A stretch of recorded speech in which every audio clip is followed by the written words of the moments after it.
Here is a ruler that has both metric on the top here, and if we flip it over, it has standard measurements.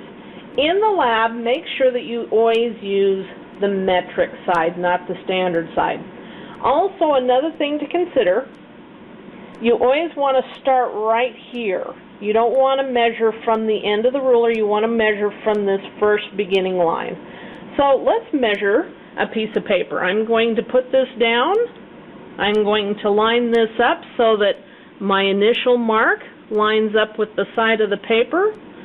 And I'm going to come over here, and it looks like 21, and I've got this big mark right here. Each of these little marks is 1 millimeter. Between the 20 and the 21, that's 1 centimeter. Between here and here is 1 centimeter. So I've got 10 millimeters in between.